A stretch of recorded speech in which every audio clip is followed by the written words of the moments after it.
Please welcome White House National Cyber Director Harry Coker Jr. and former Principal Deputy Director of National Intelligence, Sue Gordon.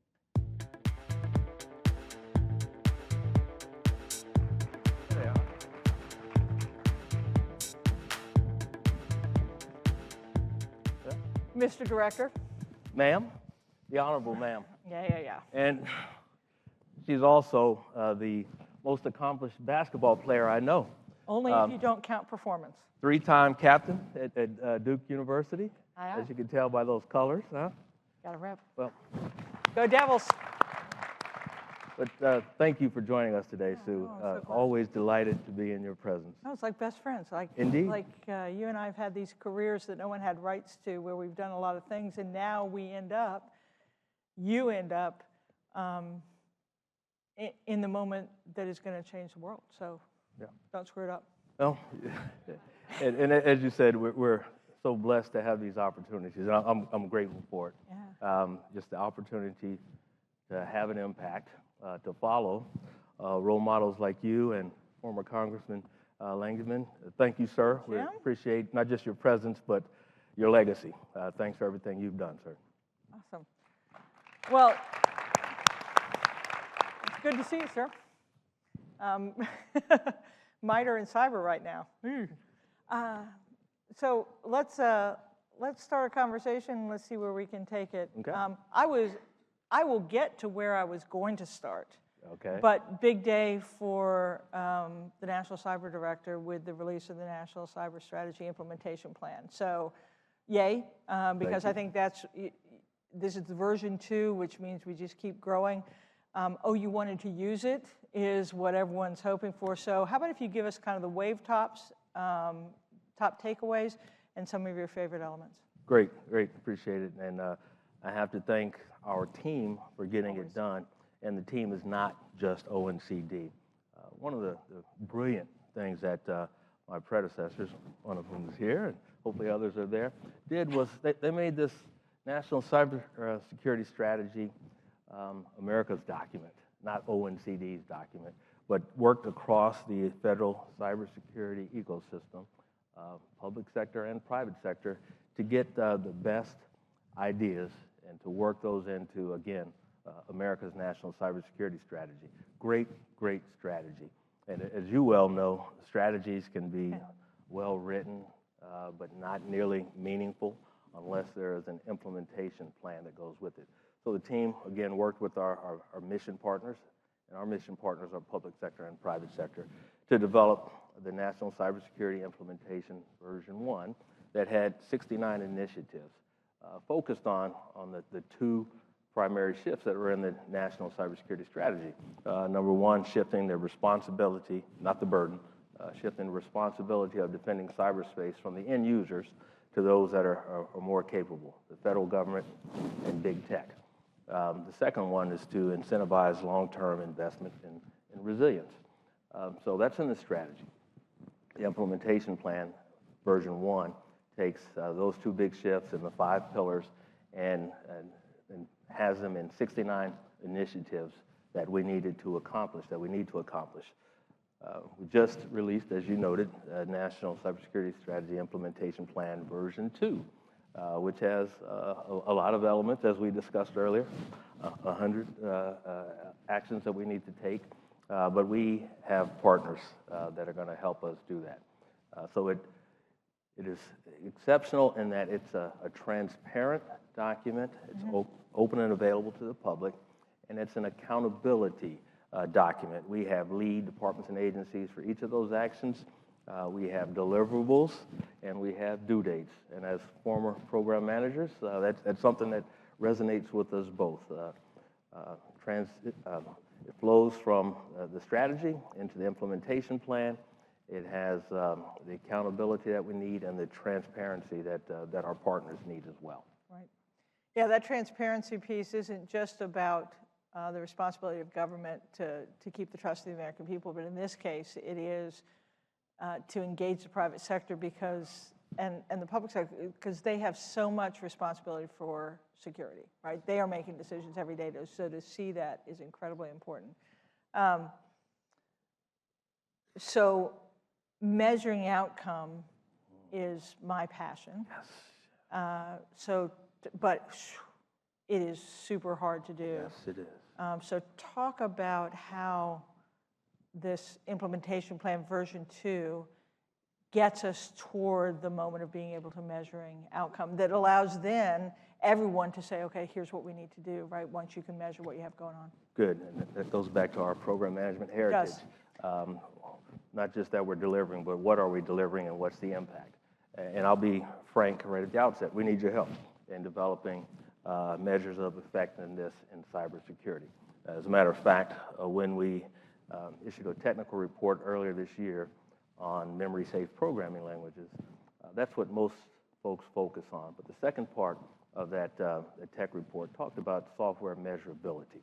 And it talked about needing the community to help us with metrics on software. We have a ways to go. We need to figure that out. But what we have with the National Cybersecurity Strategy Implementation Plan version 2, yes, it's output, and we recognize there's a difference between output and outcomes. But the output that we will have, those deliverables, set us up for the outcomes that will eventually happen to make the digital foundation more resilient and strong and aligned with our values. So we're taking baby steps, and again, I said at the outset, we need your help with developing those metrics of effectiveness for cybersecurity. So now I'll go back to where I was going to start. I'm old, and I worked in the previous administration, and so I'm going to tell you that 5 years ago, while we were making headway on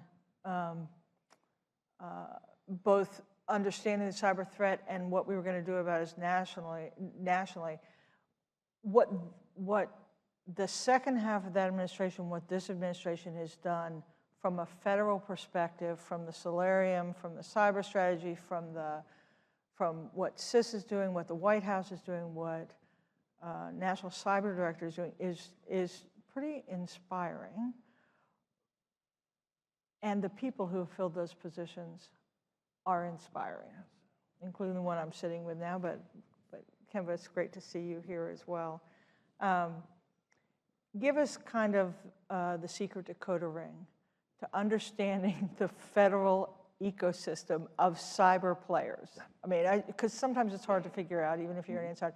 And then put your office in that ecosystem, and then, because I love three-part questions, and then tell me what you're going to focus on within that. Three-part question. I'll remember if Thank you you.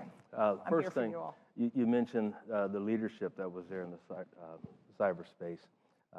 I was at home in retirement, and I saw the dream team that the president set up between Chris Inglis, Ann Neuberger, and Jen Easterly. I gave them a standing ovation in my bathrobe and slippers at home in retirement, because that is a dream team.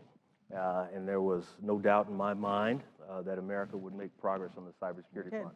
And how can you not with those leaders? So they did that.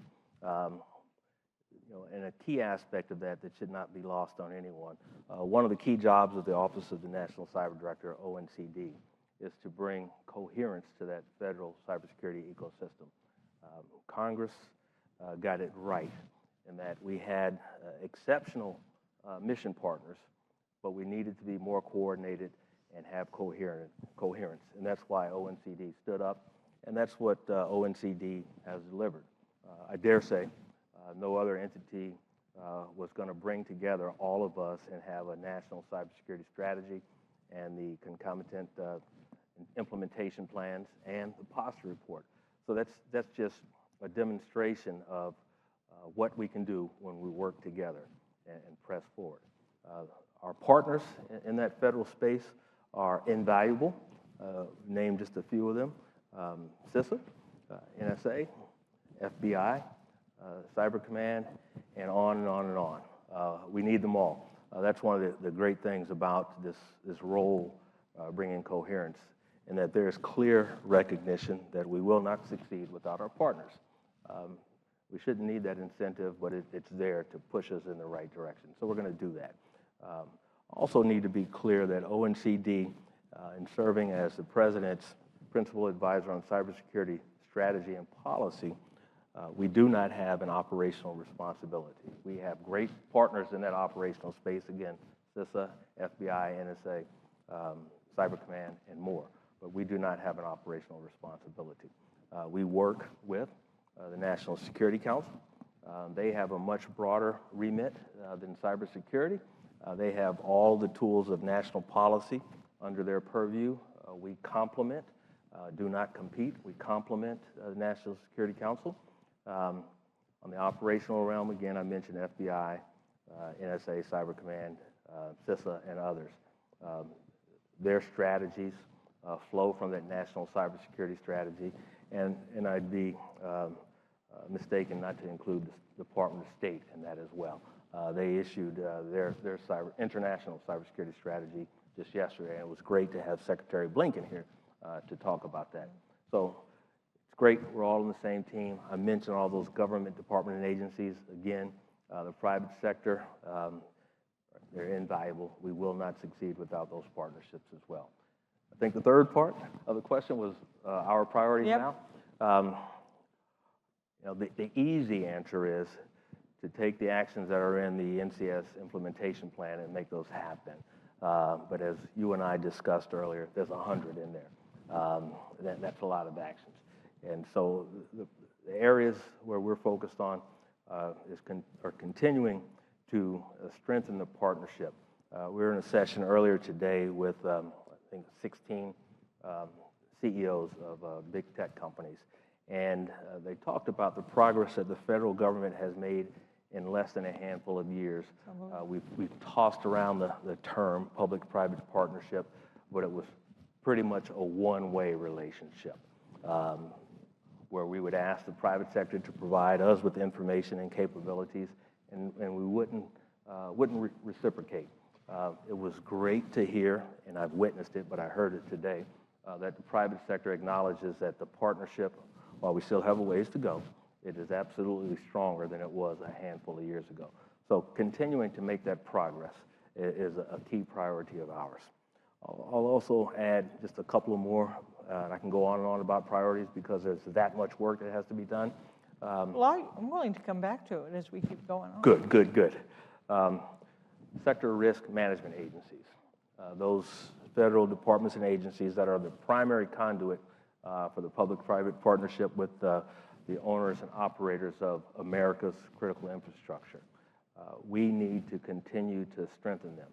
You know, for a while, the focus was rightfully on physical threats to our critical infrastructure. Those days are long gone. The cyber threat to our critical infrastructure is severe and not going away, and we need each of our sector risk management agencies to have the cyber resources, and that's personnel, expertise, and other capabilities to work with the owner-operators of the critical infrastructure. So that's another one. And the third one for this part of the discussion is our state, local, tribal, and territorial entities that are key partners, again, going back to critical infrastructure. And my personal opinion is that we need to figure out how to better support those SLTTs. I'm a country boy from Kansas, come from a small town. And my small hometown, the public utilities there, that government there, they're going up against nation states, defending the school system, defending the hospitals, defending houses of worship. They need help. Yep. I don't have the answer for that, other than we're going to continue to work that hard challenge because it's important. You know, former intelligence officer, you know that our adversaries are always looking for the weakest link, and they're going to go where those vulnerabilities are more present. And right now, my perspective is the SLTTs need more assistance, and that's why we are taking that for action. Yeah, I think we learned during the pandemic that the threats are global, but the effects are local. Yes. Right, and just the government throwing things over the transom isn't enough. Companies having capability isn't enough. You actually have to have the foundation to be able to receive that. And the other thing that is just true from a cyber threat perspective, you're either the target or the transportation.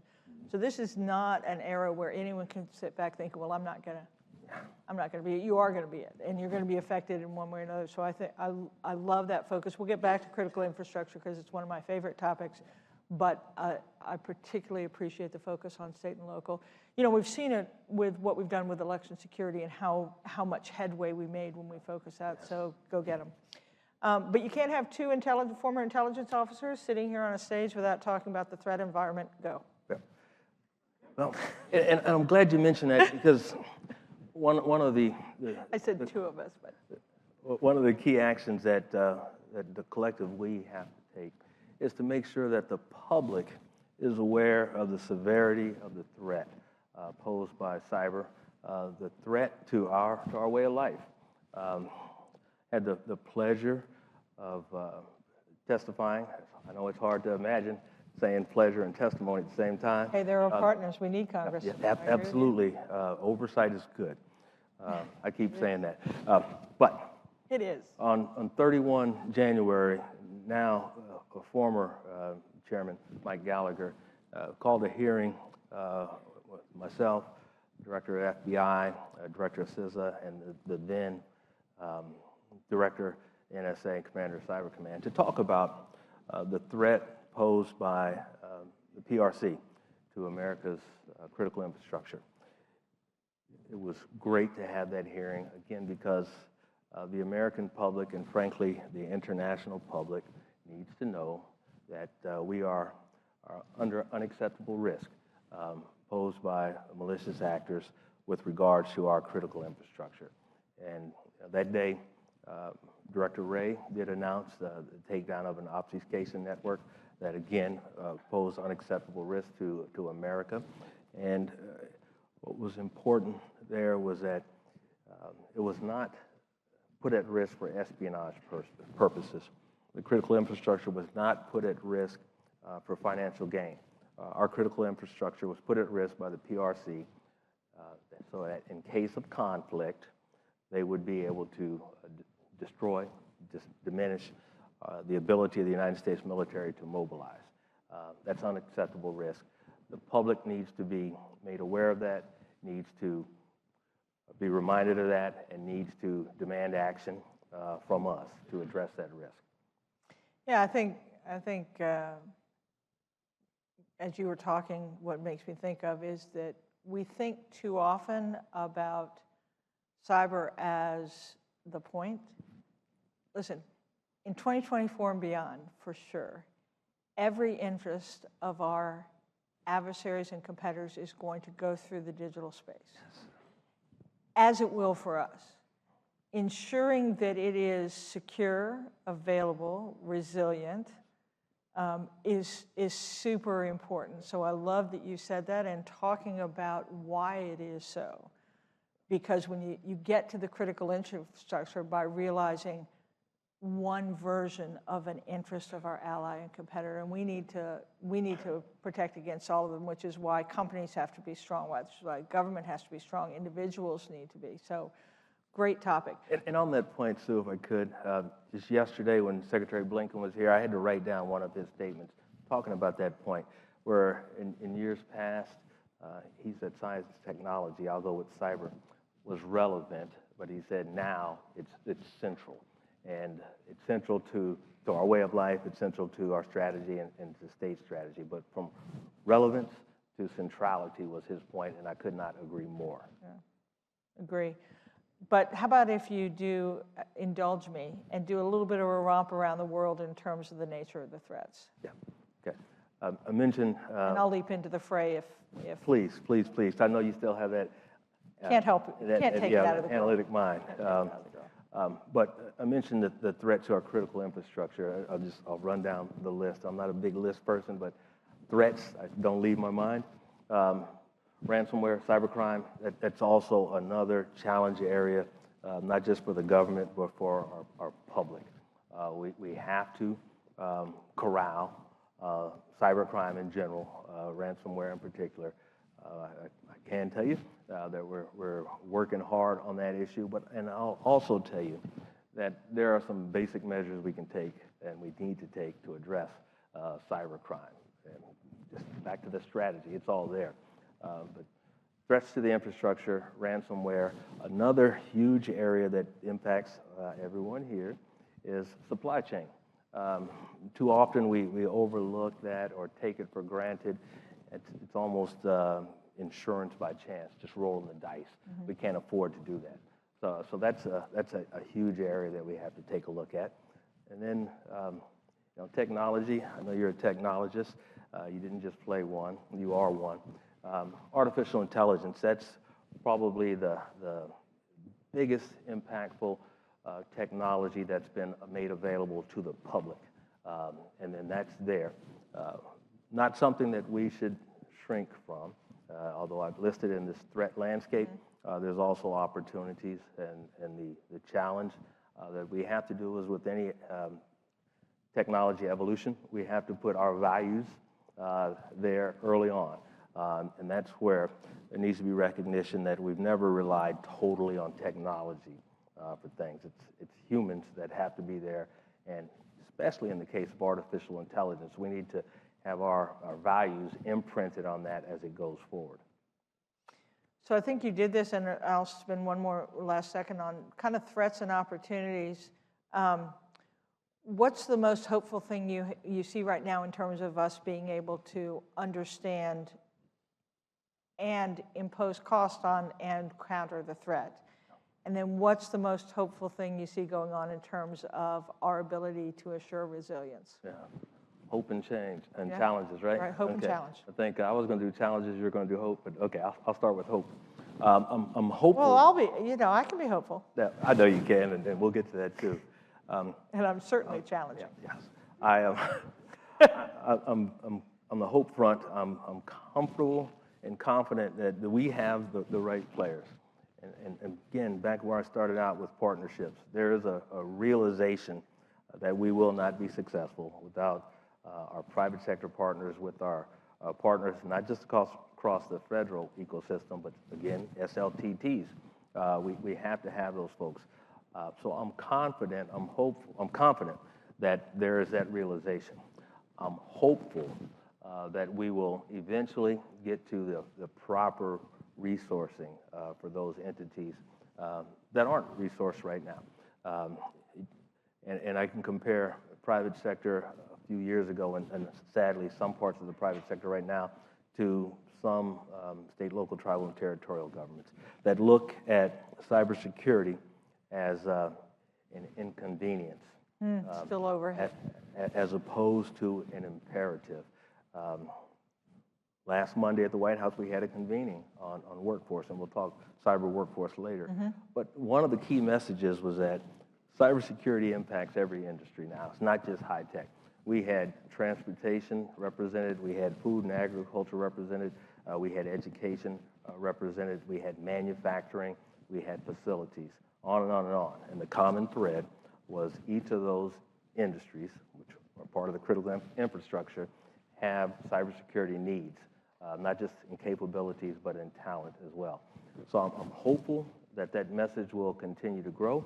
I'm also hopeful in the partnerships, and I've focused on domestic partnerships, but again, with the State Department's recent international cyber strategy and our work with our international partners, I'm very hopeful that like-minded, peace-loving, democratic nations will continue to bond together.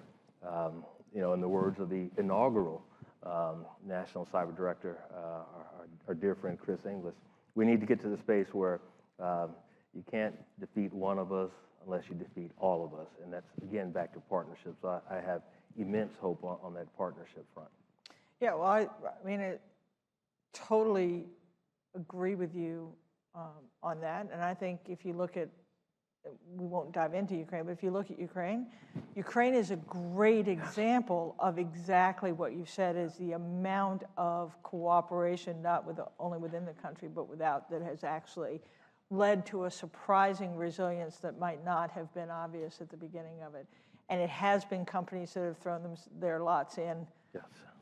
And it has been government entities, and it has been within Ukraine, a really nice mesh of public, private, and citizenry that has allowed that. So your view of what makes us strong is I think, incredibly apt, and there's a hopeful sign. We said I was going to do hope in how you watch Ukraine unfold on that front. Yeah, and I'm glad you mentioned Ukraine. Yesterday I was in a session, an international session, and some of our colleagues from Ukraine were there, and it's, I'll just say, very touching to be there with colleagues and friends who are living under those conditions, fighting for their existence. Not much I can say to them other than we support you and will continue to do so. It's just a tough situation for them. And that brings to mind another point.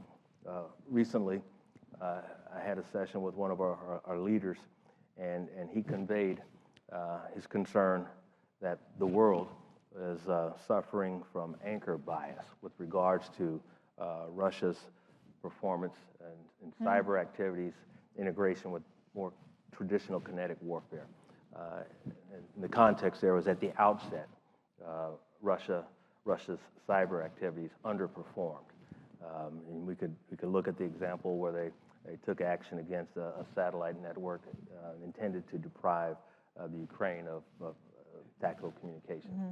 Well, unintended consequence, it impacted much more of Europe than intended. There were other examples of Russia underperforming. And so there's a mindset, an anchor bias, that the Russians aren't getting it right. That's no longer the case. Yeah, that's no longer the case.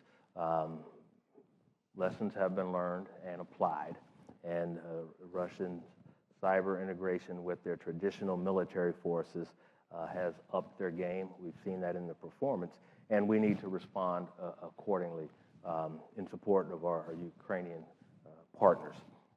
We're thrilled that I think 2 weeks ago the National Security Supplement was advanced, and there are opportunities that we need to take advantage of to use some of that funding in support of cybersecurity for Ukraine. Without that, there will be tactical advantages on the battlefield that the Russians will have. The Ukrainians have proven to be strong cyber defenders, but they need our assistance, and we will provide that. Yeah, no doubt. We could go on and on about threats. I could make you compare and contrast China and Russia, especially when it comes to the involvement of the private sector. We'll save that if we have some time at the end. But enough it is to say that this domain, the digital domain, with a world where every technology is available to everyone, is not a time that you can hold. Right? You cannot be successful today and believe that you're going to be successful tomorrow, because everyone is learning, everyone is moving. This technology particularly is one that is well suited to being both responsive and counter. So great points. All right. I'm a fangirl of you and your office and the predecessors, and one of the things that I see that you're doing that I think is exciting and I think personally excites you is your investment in the education initiatives. So talk about that, because I think it affects all of us. It does. And it is an area where there is real potential for near-term gains. Education on a number of fronts. I'll start with K through 12 cybersecurity. That's an area where, again, local governments may not have the resources for various reasons. They may not be aware of the resources that are available to them. Last month, we went out to Michigan and met with local school districts and state cyber officials to pass along 3 requests or lines of encouragement, if you will. Number one was for those school districts to join the multi-state ISAC so they could become more aware of those resources that are available. And it was great in that our mission partners from CISA were there, and MS ISAC representative was there as well. The second request was for those local school districts and schools to transition from .com or .org or .net to .gov, where more security is afforded them if they're on the .gov. And again, CISA is a strong operational partner and lead on that effort. The third request to those school districts was to transition to PDNS, Protective Domain Name Service. That is just going to far decrease the cyber threat risk to those educational institutions and to the students. So that's a big push for us, K through 12 cybersecurity. A challenge there is that the school districts throughout states and how schools are run, they vary. So that's 50 plus. So my little 2-day trip to Michigan does not scale, but we need to figure that out, and that's a priority for us to scale that. We also have a national cyber workforce and education strategy, which underscores the necessity of starting earlier in educating our citizenry. Not college, not high school, middle school and below. And one need not be in school to be educated or trained on cybersecurity. It's an every day way of life. We all touch the digital foundation. We all need to have a certain amount of knowledge on that front. So continuous learning is another key point. We also need to teach the teachers. And there are resources available to schools and teachers on becoming more educated on cybersecurity. That is there. And then I think one of the last big things I'll put on this education front, which ties directly to workforce. In America, conservative number, we have 500,000 open cyber jobs, and that delta is increasing by 8 to 12% every year. So whatever we've been doing on the education and the recruiting and the hiring and development and retention front is insufficient. So we need to work that better, however we define better. And better for me is being more effective in cybersecurity.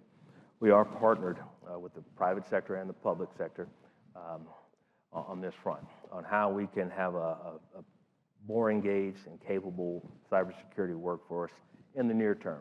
A couple of ideas that have moved into action. The first one, we took a look and actually were concerned that there was a requirement for federal contractors to have 4-year degrees to work in cybersecurity under federal contracts. We initially thought maybe we have to change a law or regulations. Well, our team, working with OMB and other partners, learned there was no law prohibiting that. It was a legacy bad practice, worst practice, that U.S. departments and agencies had continued. So the action that we are undertaking, again in concert with our mission partners at OMB, is to visit U.S. departments and agencies to make sure that those acquisition executives know that there is no federal mandate that federal contractors working in cybersecurity need to have a 4-year degree. I need to be clear. 4-year degrees are great. They're education, and that's fine, but they're not necessary as a minimum baseline requirement for cybersecurity. So that's one effort that we're moving forward on. Another one that we're in partnership, again, with OMB, but OPM as well, the Office of Personnel and Management, and back to the convening we had at the White House last Monday. The Deputy Director of the Office of Personnel Management, the Honorable Rob Shiver, colleague and friend, announced that OPM was leading the charge to do the same thing, to transition to skills-based hiring for Occupational Series 2210, the largest IT-focused occupation in the federal government. And what that means, again, is that when this comes to fruition, which would be the summer of 2025, no longer would 2210 series applicants or employees be required to have a 4-year college degree as a baseline requirement to apply or fill a job. That's huge. It's not just getting rid of a requirement. What happens there is we transition to skills-based hiring. Yeah. What do you know? What can you learn? As opposed to what's that piece of paper on the wall? It really is going to skills-based hiring, easier said than done. I can sit here on the stage and talk about it while my friend and colleague, the Honorable Rob Schreiber, is back in Washington doing the heavy lifting. But they see the value in that, and they have undertaken that. So that's a big push for us. And I think the last thing I'll say on this education and workforce front, again, 500,000 open cyber jobs. There's no doubt in my mind that there is enough talent in the United States to fill that gap and some. The talent is here. I guess there's that TV show, America's Got Talent. Yeah. Well, it's true. We have the talent, but we haven't looked in all the right places. We haven't refined our hiring system sufficiently. We haven't developed those people, and then we haven't retained them like we should. And that part, that retention, is the responsibility of leaders to create that environment. Nevertheless, we need to go out to those communities that we traditionally have not gone to. We need to recruit those demographics that we have not traditionally reached out to, and we need to be more creative in offering other opportunities for individuals to join in. Maybe 6 weeks ago, went down to Fayetteville, North Carolina,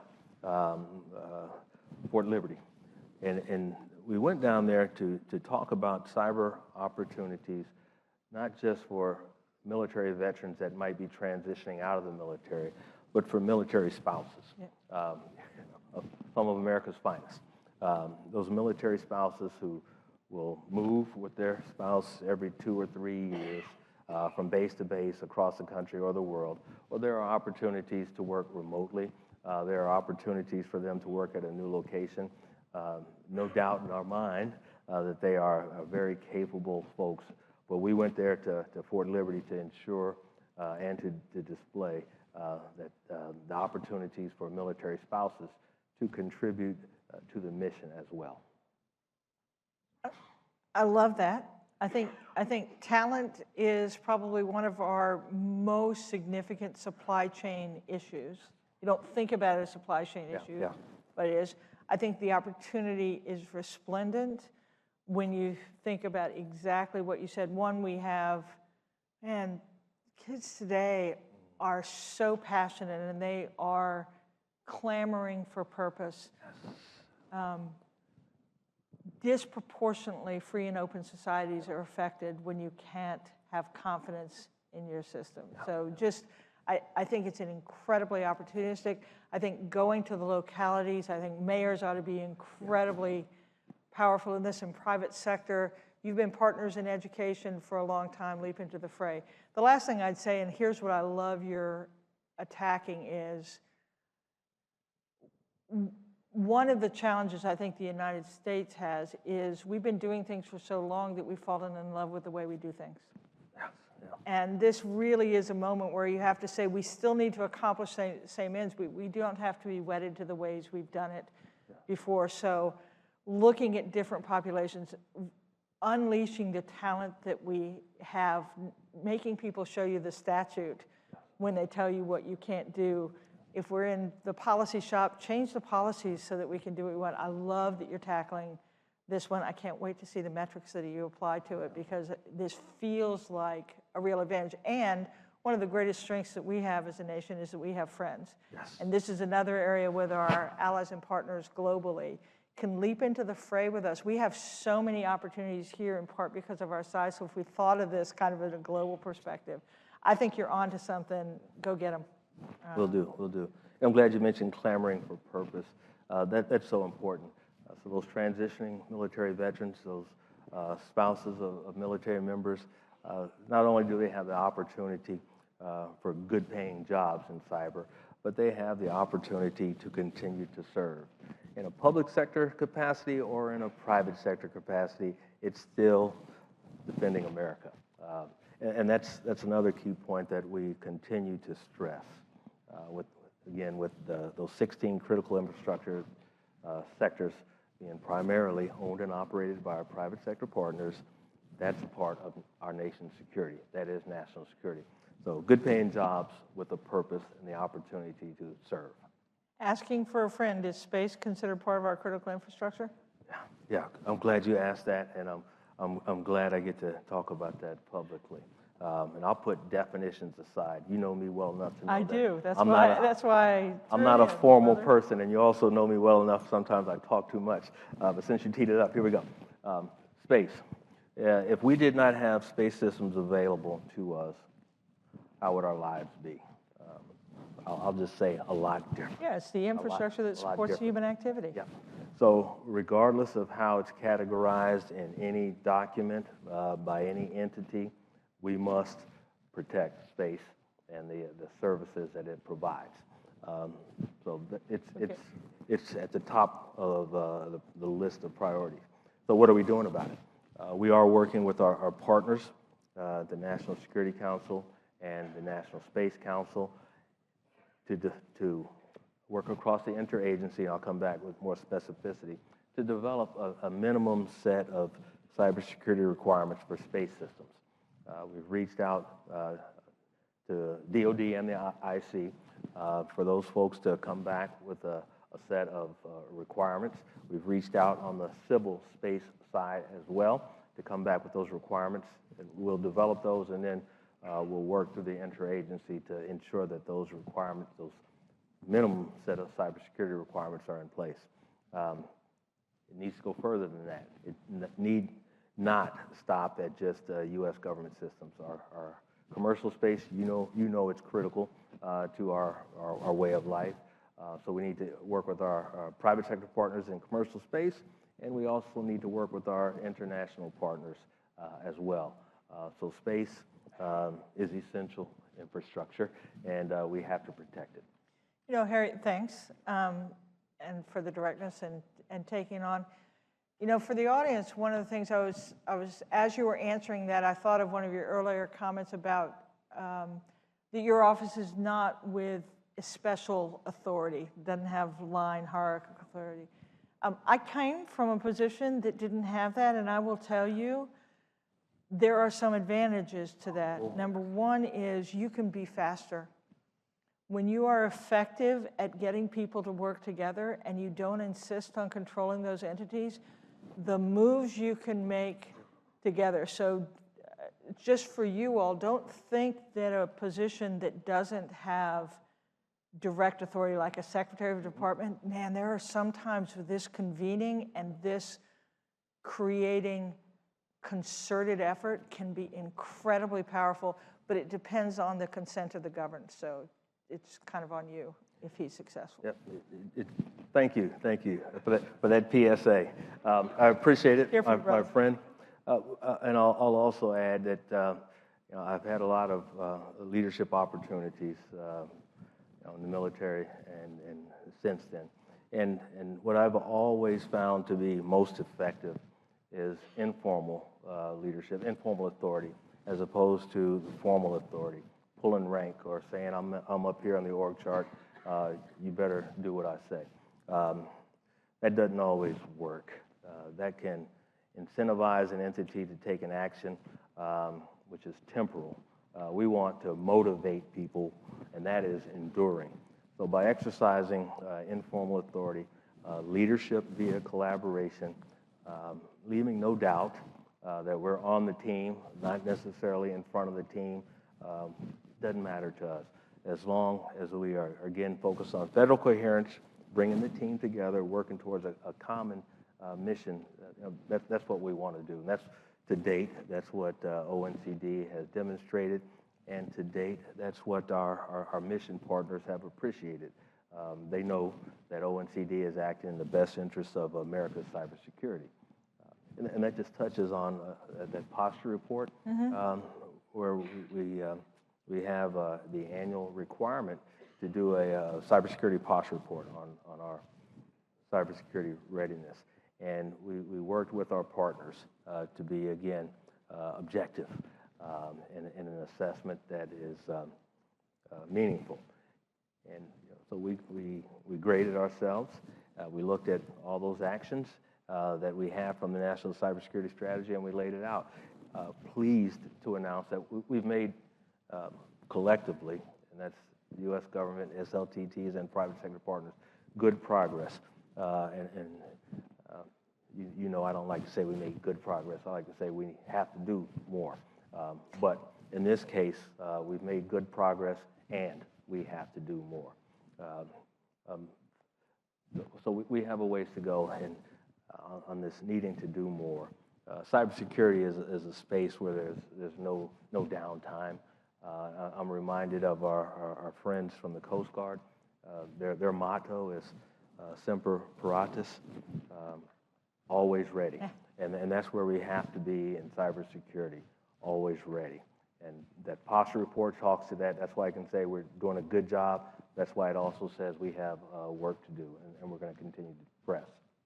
All right, what did I forget to ask you? I got distracted by, your rapier wit and sparkling personality. What did I forget to grill you on? No, this has been fun as we wanted it to be. Since you're out of questions, I get to ask you. Oh, I didn't say I was out of questions. I was just giving you a chance. No, but okay. How has your transition to the private sector been? And I know how patriotic you are, how much you love this country. America. Are you still able to exercise influence? I know you are. How are you still able to exercise influence over our national security as a private citizen? Well, thanks. I think others will have to judge whether I have influence, but here's what I try and do. In a world where every technology is available to everyone, where we're living in a digitally connected world and of data abundance, national security is not the sole purview of the government. In fact, I would say in 2024, disproportionately the private sector and private citizens are our national security decision makers. So one of the things I try hard to do is to take our collective 60-plus years and try and let people see the world as it is, not as they prefer it to be, because you gotta see the threat for what it is in order to identify the opportunities. I try and help companies make a translation from cybersecurity to understanding their own risk posture. I love what the federal government writ large and what your office is trying to do in terms of setting some standards and goalposts and frameworks to do it, but at the end of the day, compliance with those won't be enough, and even measurement when we get to it won't be enough. We have to get to the point of everyone understanding the risk that they are experiencing and the responsibility that they have for a collective. So that's what I'm trying to do. I actually think that the bedrock of complacency that we kind of enjoyed during a time of peace and abundance has been loosened. I think everyone really wants to get on with this. And so I think the opportunity you have to show a way, but we have to leap into the fray and each bring what we have is pretty obvious. And I'm trying to help as I can. I'm a teammate. Yep, you have been, and you are, thank goodness, still influential in this space. I want to add also that we are very comfortable with the National Cybersecurity Strategy and implementation plans and the strategies that have been put out by State Department and other mission partners. That sets the table of what we, entities and large and small, need to do to have a secure cyberspace. We're human. We're not going to get it done. That's just the way we are. We're imperfect. Where we are now is in recognition of the imperfections that we have, and we're working to incentivize entities to take the action that they should do. So finding the right touch and incentivize entities. Our team's been here talking about software liability. How do we do that? How do we use that to make cybersecurity more secure and transfer the cost, frankly, from the end user to big tech, those software developers? The tech report I mentioned earlier about memory-safe programming languages. How do we implement that? There's an awful lot of legacy code that's going to be vulnerable, and we have to address that. We also need to teach memory-safe programming languages. That's a challenge for us. So again, We think a strategy is in place. We'll still try to fill policy gaps, but we also need to work with the private sector and the public sector on incentivizing good behavior. Well, Harry, in wrapping up with our theme of opportunity and responsibility, you and I have spent careers as renters of position. That means we had the opportunity to stand on the shoulders and the work of everyone who came before us, and the responsibility to serve our term with the space we have. I think we'll all agree that we're in pretty good stead with this man having this responsibility at this moment. Thanks very much, Harry. Thank you, ma'am. Nailed it.